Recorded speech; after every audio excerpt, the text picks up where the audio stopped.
I S I کے سابق سربراہ جنرل ریٹائرڈ فیض حمید، جس کو گزشتہ روز فوجی عدالت نے 14 سال قید بامشقت کی سزا سنا دی، یہ ملکی تاریخ میں انتہائی دورس نتائج کا حامل ایک ایسا فیصلہ ہے جس کی ماضی میں کوئی مثال نہیں ملتی ہے۔ کسی لیفٹیننٹ جنرل لیول کے افسر کو سزا ملنا پاکستان میں اس سے پہلے کوئی تصور بھی نہیں کر سکتا تھا۔ جو فیصلہ آیا ہے یہ ایک کیس پر، جس پر ایک الزام تھا جنرل ریٹائرڈ فیض حمید پر اختیارات کے ناجائز استعمال کا، جو کہ ٹاپ سٹی کے مالک نے اس کے خلاف ایک کمپین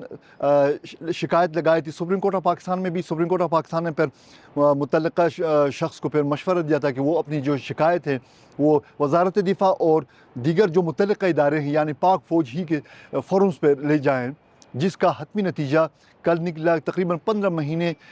طویل سماعت اور اس کو صفائی کا پورا موقع ملنے کے بعد جو ملٹری عدالت ہے اس نے اپنا فیصلہ سنا دیا ہے۔ فیصلے کے ساتھ ایک اہم بات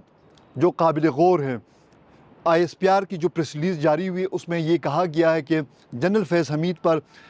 پاک فوج سے ریٹائرمنٹ کے بعد بھی سیاسی معاملات میں مداخلت اور دیگر الزامات کے سلسلے میں تحقیقات ابھی جاری ہیں۔ تو توقع کی جا سکتی ہے کہ